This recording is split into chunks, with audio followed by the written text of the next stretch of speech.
We're talking about living daily in reality, and we've spent the past 6 videos sharing why we think the man known as Jesus of Nazareth is best able to tell us what reality is.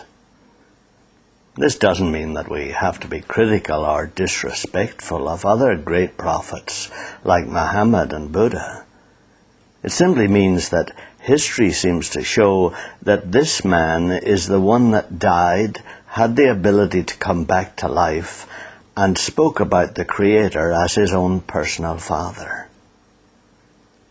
If, by the way, you question the historicity or superhuman nature of this Jesus Christ, please do look at the first 6 videos which deal specifically with the intellectual undergirding of what we're about to talk about now. The first startling fact we have to face is that this Jesus said that he existed with the Creator before the universe was created. When he said that, the Jews said to him, "You are not yet 50 years old, and have you seen Abraham?" His reply to them is, "Before Abraham was, I am." He makes his pre-existence explicit when he says, "Your father Abraham rejoiced that he was to see my day. He saw it and was glad." In this same conversation, he says, "It is my Father who glorifies me, of whom you say that he is your God, but you have not known him. I know him."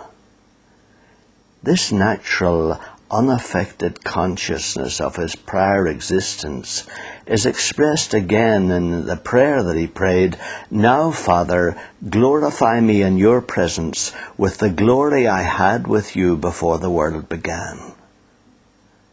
All of these statements were put in writing within 10 years of a manuscript dated about 110 AD, while some people were still alive who had actually seen this man called Jesus. Believing that this human being knew life before he ever came to the earth would seem utterly impossible if his ability to come back to life after crucifixion were not so widely and analytically documented. But given the sane and prudent influence that his followers and eyewitnesses have exercised in our world, this person's pre-existence with our Creator seems a more credible explanation for his wisdom than anything else. It's in keeping with his power over death and disease that his apostle Paul wrote in a letter to the people in Colossae, "He is the image of the invisible God, the firstborn of all creation.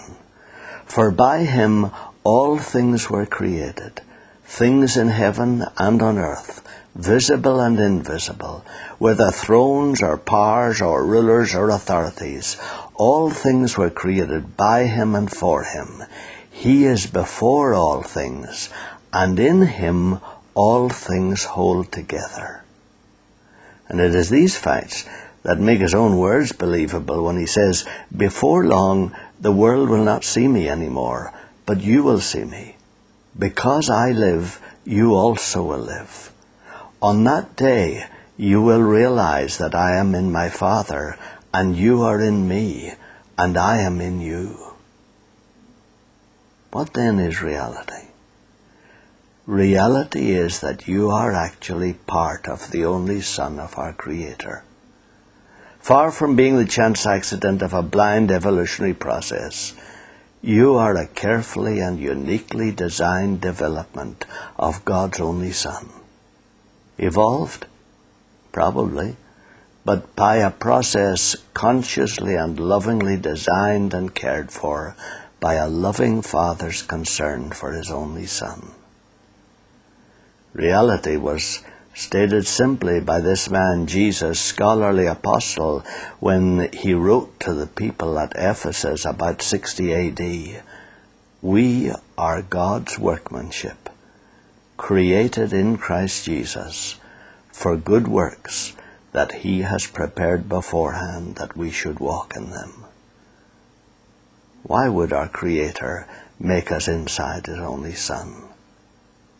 Let's talk again about this.